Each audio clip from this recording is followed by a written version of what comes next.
Hello guys, welcome back to my YouTube channel. आशा है कि आप सभी काफ़ी अच्छे होंगे और अपने एग्ज़ाम की तैयारी आप सभी काफ़ी अच्छे से कर रहे होंगे। आज का ये वीडियो बहुत ही ज़्यादा इंपॉर्टेंट है। अगर आप किसी भी प्रतियोगी एग्ज़ाम की तैयारी करते हो तो आप इस वीडियो को देख सकते हैं। आज के इस वीडियो में 9 सितंबर 2025 के दिन का जो भी इंपॉर्टेंट करेंट अफेयर्स है, जहाँ से एग्ज़ाम में प्रश्न पूछे जाने की संभावना है, उन प्रश्नों को आज के इस वीडियो में देखेंगे। तो कंप्लीट वीडियो आपके लिए बहुत ही ज़्यादा इंपॉर्टेंट रहने वाला है। आप इस वीडियो को अंत तक जरूर देखिएगा और देखने के साथ साथ अपने यार दोस्त मित्र को भी शेयर कीजिएगा। तो चलिए देख लेते हैं कि वीडियो का फॉर्मेट क्या रहने वाला है। तो देखिए, हम इम्पॉर्टेंट डे और थीम देखेंगे, नेशनल और इंटरनेशनल से संबंधित इम्पॉर्टेंट न्यूज़ देखेंगे जो कि एग्ज़ाम में पूछे जाने की संभावना है, और साथ ही साथ अगर खेल जगत से कोई इम्पॉर्टेंट प्रश्न बनता है जो कि एग्ज़ाम में पूछे जाने की संभावना है, तो उन प्रश्नों को भी आज के इस वीडियो में हम देखेंगे। तो कंप्लीट वीडियो आपके लिए बहुत ही ज़्यादा इम्पॉर्टेंट रहने वाला है। अगर आप किसी भी प्रतियोगी एग्ज़ाम की तैयारी करते हो तो आप इस वीडियो को देख सकते हैं और देखने के साथ साथ अपने यार दोस्त मित्र को भी शेयर कर सकते हैं। तो चलिए देखते हैं, ये पहला प्रश्न है। देखिए, अगर आपको इस प्रश्न का आंसर पता हो तो कमेंट बॉक्स में बता सकते हैं। वीडियो में आगे बढ़ने से पहले आप सभी को बता दें कि अगर आपको इस वीडियो का PDF चाहिए तो हमें बता सकते हैं, ठीक है। तो पहला प्रश्न है कि भारत में 9 सितंबर को कौन सा दिवस मनाया जाता है। इसमें देखिए, ये प्रश्न जो है आपका दिवस को लेकर है, यानी कि भारत में 9 सितंबर को कौन सा दिवस मनाया जाता है। तो पहला ऑप्शन है हिंदी दिवस, बी है तेलंगाना दिवस, और सी ऑप्शन है मातृभाषा दिवस, डी है विश्व साक्षरता दिवस। तो इसमें आपको बताना है कि 9 सितंबर को कौन सा दिवस मनाया जाता है। तो देखिए, बी ऑप्शन सही है, यानी तेलंगाना दिवस प्रत्येक वर्ष 9 सितंबर को मनाया जाता है। अब बात यह है कि देखिए, तेलंगाना दिवस 9 सितंबर को मनाया जाता है, लेकिन आखिर क्यों मनाया जाता है। आप में से बहुत ऐसे कैंडिडेट होंगे जिन्हें नहीं पता होगा, तो जाहिर सी बात है कि उनके दिमाग में ये प्रश्न आ रहा होगा कि तेलंगाना भाषा दिवस आखिर क्यों मनाया जाता है। तो आप सभी को याद रखना है कि तेलंगाना के एक प्रसिद्ध कवि और लेखक थे जिनका नाम है कालोजी नारायण राव। उन्हीं की जयंती पर, यानी उन्हीं को स्मरण करने के लिए 9 सितंबर को तेलंगाना भाषा दिवस के रूप में मनाया जाता है। तो इसका बी ऑप्शन सही है, आपको याद रखना है, बी ऑप्शन सही है, ठीक है। अगला प्रश्न देखते हैं, बहुत ज़्यादा इंपॉर्टेंट प्रश्न है। किस देश ने फेसबुक, व्हाट्सएप, इंस्टाग्राम सहित 26 अपंजीकृत सोशल मीडिया साइटों पर प्रतिबंध लगाया है। इसमें आपको उस देश का नाम बताना है जिसने रिसेंटली फेसबुक, व्हाट्सएप, इंस्टाग्राम यानी सोशल मीडिया अकाउंट जो होते हैं, जो कम्युनिकेशन प्लेटफॉर्म है, उस पर बैन लगाया है, किस देश के द्वारा, ठीक है। तो पहला है नेपाल, बी है चीन, सी है भूटान और डी है इनमें से कोई नहीं। तो अगर आपको पता हो, अगर आपने हाल फिलहाल न्यूज़ देखा होगा तो निश्चित तौर पर आपको पता होगा, तो आप कमेंट बॉक्स में बता सकते हैं। देखिए, आप चीज़ों को जितना लिखेंगे, जितना बोलेंगे, चीज़ें आपको लंबे समय तक याद रहेंगी, ठीक है। तो अगर आपको इसका आंसर पता हो तो कमेंट बॉक्स में ज़रूर बताएं। तो देखिए, इसका ए ऑप्शन सही है, यानी आपने हाल ही फिलहाल देखा होगा कि नेपाल सरकार ने 26 सोशल मीडिया और कम्युनिकेशन प्लेटफॉर्म को बैन कर दिया है, जिसमें फेसबुक, व्हाट्सएप, इंस्टाग्राम, साथ ही साथ मैसेंजर, यूट्यूब और ऐसे जो प्लेटफॉर्म होते हैं उन पर बैन लगा दिया है। तो नेपाल के द्वारा हाल ही फिलहाल किया गया है, और ये सभी अपंजीकृत सोशल मीडिया साइट थे, ठीक है। तो आपको याद रखना है कि ए ऑप्शन सही है। कुल मिलाकर 26 अपंजीकृत सोशल मीडिया साइटों पर नेपाल के द्वारा बैन लगाया गया है। तो ए ऑप्शन सही है।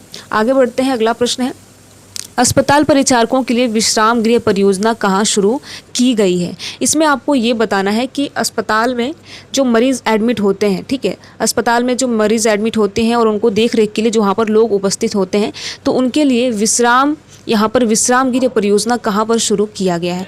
पहला ऑप्शन है दिल्ली, बी है लखनऊ, सी है पटना और डी है इनमें से कोई नहीं। तो आपको याद रखना है कि विश्राम गृह परियोजना दिल्ली के द्वारा शुरू किया गया है, यानी अस्पताल के मरीजों के अटेंडेंट के लिए दिल्ली में विश्राम गृह परियोजना शुरू की जाएगी, ठीक है। साथ ही साथ अब ये बात यह है कि ये कहाँ कहाँ दिल्ली में शुरू की जाएगी। तो अगर आप दिल्ली के रहने वाले हैं तो आपके लिए अच्छी खबर है कि देखिए, दिल्ली के यहाँ पर आप कुछ हॉस्पिटल के नाम दिए गए हैं जो कि आप याद रख सकते हैं। अंबेडकर अस्पताल, दीनदयाल उपाध्याय अस्पताल में शुरू की जाएगी, साथ ही साथ लोकनायक अस्पताल, ठीक है। तो कुछ यहाँ पर हॉस्पिटल के नाम है जहाँ पर ये सेवा शुरू की जाएगी। तो इसमें आपका ए ऑप्शन सही है। देखिए, इसमें अच्छी बात यह है कि इसमें आपको बहुत ही कम शुल्क देना पड़ेगा, और कम शुल्क देने के बाद आप वहाँ पर रह सकते हैं, जिसमें शौचालय, बिस्तर और भोजन आदि की सुविधाएं भी आपको वहाँ पर उपलब्ध होंगी। तो ए ऑप्शन सही है। आगे बढ़ते हैं, किस राज्य ने भारत में पहली बार विज्ञान आधारित समुदाय संचालित ने सेना स्पेक्टेविलियस का उन्मूलन किया है? ये प्रश्न बहुत ज़्यादा इंपॉर्टेंट है। इसमें आपको ये बताना है कि भारत में पहली बार विज्ञान आधारित समुदाय परिचालन सेना स्पेक्टेविलियस का उन्मूलन किस राज्य के द्वारा किया गया है? तो पहला है दिल्ली, बी है लखनऊ, ठीक है, बी आप ऑप्शन उत्तर प्रदेश डाल सकते हैं, लखनऊ, जो कि लखनऊ उत्तर प्रदेश में ही है, यहाँ पर गलत टाइप हो गया, यहाँ पर उत्तर प्रदेश होना चाहिए, ठीक है, और सी है केरल, डी है इनमें से कोई नहीं। तो इसमें आपको बताना है कि इसका करेक्ट आंसर कौन सा है। तो देखिए काफ़ी अच्छी खबर है कि भारत के केरल राज्य ने पहली बार विज्ञान आधारित समुदाय संचालन सेना स्पेक्टेविलियस का उन्मूलन किया है। यह अभियान जो है वायनाड वन्यजीव अभ्यारण्य से थोलपेट्टी क्षेत्र में चलाया जाएगा। तो आप नाम याद रखेंगे, वायनाड वन्यजीव अभ्यारण्य से थोलपेट्टी क्षेत्र में लगाया जाएगा। तो इसका सी ऑप्शन सही है, ठीक है, सी ऑप्शन सही है। अगला प्रश्न है, साल 2025 का यूएस ओपन पुरुष एकल पुरस्कार किसने जीता है? इसमें आपको ये बताना है कि साल 2025 का यूएस ओपन पुरुष एकल पुरस्कार किसने जीता है? तो पहला है यानिक सिनर, ठीक है, यानिक सिनर, बी है कार्लोस अल्काराज, सी है नोवाक जोकोविच और डी है दानिल मेदवेदेव, ठीक है, थोड़ा इनका नाम भी अलग होता है। तो इसमें आपको बताना है कि यूएस ओपन पुरुष एकल पुरस्कार किसके द्वारा जीता गया है? तो इसका बी ऑप्शन सही है, यानी कार्लोस अल्काराज के द्वारा साल 2025 का यूएस ओपन पुरुष एकल पुरस्कार जीता गया है। तो ये बहुत ज़्यादा इंपॉर्टेंट प्रश्न है, ठीक है, तो आपको याद रखना है। और साथ ही साथ आपको याद रखना है कि फाइनल में इन्होंने 6-2 से, 3-6 से, 6-1 से, 6-4 से जीत अपनी दर्ज की है, जिसमें यह उनका दूसरा यूएस ओपन खिताब और कुल मिलाकर छठा ग्रैंड स्लैम खिताब बना है। तो ये बहुत ज़्यादा इंपॉर्टेंट पर्सनालिटी है कार्लोस अल्काराज, तो इनका नाम आप सभी को याद रखना है, ठीक है। तो ये किस खेल से जुड़े हुए हैं? तो आपको याद रखना है ओपन पुरुष एकल पुरस्कार इन्होंने अभी हाल ही फिलहाल में जीता है। अगला प्रश्न है, भारत ने 2025 पुरुष हॉकी एशिया कप का खिताब किस देश को हराकर जीता है? ठीक है, तो ये बहुत ज़्यादा इंपॉर्टेंट प्रश्न है, रिसेंटली आप सभी ने देखा भी होगा, ठीक है। अगर आप खेल जगत में रुचि रखते हैं तो निश्चित तौर पर आपने ये प्रश्न जरूर देखा होगा। तो देखिए बात यह है कि भारत ने 2025 में पुरुष हॉकी एशिया कप का खिताब किस देश को हराकर जीता है, यानी ये बात तो पक्की है कि 2025 में पुरुष हॉकी एशिया कप भारत ने जीता है। तो देखिए अब यहाँ पर बात ये पूछा गया है कि किस देश को हराकर जीता है। तो पहला है पाकिस्तान, बी है जापान, सी है दक्षिण कोरिया और डी है मलेशिया। तो इसमें आपको आंसर सही करेक्ट आंसर बताना है कि 2025 का पुरुष हॉकी एशिया कप किस देश को भारत ने हराकर जीता है। तो यहाँ पर सी ऑप्शन सही है, यानी दक्षिण कोरिया को भारत ने हराकर यह खिताब अपने नाम किया है। तो जैसा कि आप सभी को पता है कि पहली बार बिहार राज्य के राजगीर में इस खेल का आयोजन किया गया और भारत की हॉकी टीम ने दक्षिण कोरिया को 4-1 से यानी 4-1 से हरा दिया और भारत टीम ने 8 साल के अंतराल में के बाद पुरुष एशिया कप हॉकी टूर्नामेंट का ये खिताब जीता है। तो बहुत अच्छी खबर है हमारे देश के लिए, ठीक है। और यहाँ पर दक्षिण कोरिया को हराकर भारत ने ये जीत अपने नाम की है, तो आपको याद रखना है। बहुत ज़्यादा इंपॉर्टेंट प्रश्न है, तो ऐसे प्रश्न देखिए एग्जाम में पूछ लिए जाते हैं।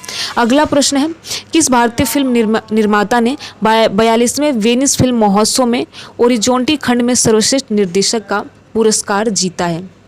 इसमें आपको ये बताना है कि उन महिला का नाम बताना है जिन्होंने हाल ही फिलहाल में भारतीय फिल्म निर्माता ने 22वें वेनिस फिल्म महोत्सव में 2025 में जिसका आयोजन हुआ है ओरिजोंटी खंड में सर्वश्रेष्ठ निर्देशक का पुरस्कार जीता है। तो पहला ऑप्शन है मीरा नायर, बी है अनुपर्णा रॉय और सी है जोया अख्तर और डी है रीमा दास। तो इसमें आपको करेक्ट आंसर बताना है। तो देखिए इसका करेक्ट आंसर है बी, यानी अनुपर्णा रॉय के द्वारा यहाँ पर ये खिताब जीता गया है। तो आपको याद रखना है 82वें वेनिस फिल्म समारोह में इतिहास दर्ज किया गया है, जिसमें यह सर्वश्रेष्ठ निर्देशक का प्रतिष्ठित ओरिजोंटी पुरस्कार जीतने वाली भारत की प्रथम महिला बन गई हैं। तो कौन बन गई है, इनका नाम आप सभी को याद रखना है। नवोदित फिल्म का नाम है और इसकी निर्माता है अनुपर्णा रॉय, जिनके द्वारा यह सर्वश्रेष्ठ पुरस्कार भारत में पहली बार किसी महिला के द्वारा जीता गया है। तो इसका बी ऑप्शन सही है। इस प्रश्न को देखिए आपको याद रखना है, बहुत ज़्यादा इंपॉर्टेंट प्रश्न है। अब अगला प्रश्न है, नमस्ते योजना जो हाल ही में समाचार पत्रों में देखा गया, यानी समाचार में देखा गया, किस श्रमिक समूह से संबंधित है? तो अगर आप रोजाना न्यूज़ वगैरह देखते हैं तो आपको निश्चित तौर पर इस प्रश्न का आंसर पता होगा कि नमस्ते योजना जो हाल ही में समाचार में देखी गई है किस श्रमिक समूह से संबंधित है। तो पहला है कृषि श्रमिक से, बी है स्वास्थ्य श्रमिक, सी है निर्माण श्रमिक और डी है स्वच्छता श्रमिक। तो इसमें आपको करेक्ट आंसर बताना है कि नमस्ते योजना किस श्रमिक समूह से संबंधित है? तो आपको याद रखना है स्वच्छता यहाँ पर श्रमिक से ये संबंधित है, तो इसका डी ऑप्शन सही है। ठीक है, तो देखिए उन्हें स्वच्छता उद्यम चलाने के लिए सशक्त बनाया जाता है और सभी सीवर और सेप्टिक टैंक सफाई कर्मचारियों को वैकल्पिक आजीविका तक पहुंचाया जा सके। तो यहाँ पर आप याद रखेंगे नमस्ते योजना संबंधित है स्वच्छता श्रमिकों से। ठीक है, तो इसका डी ऑप्शन सही है। तो कुल मिलाकर देखिए हमने 8 प्रश्न देखा जो कि बहुत ज़्यादा इंपॉर्टेंट प्रश्न है और यहाँ से एग्जाम में प्रश्न पूछे जाने की संभावना भी बनती है। तो आपको वीडियो कैसा लगा ज़रूर बताएं। अगर आपको इस वीडियो का PDF चाहिए तो हमें कमेंट बॉक्स में बता सकते हैं।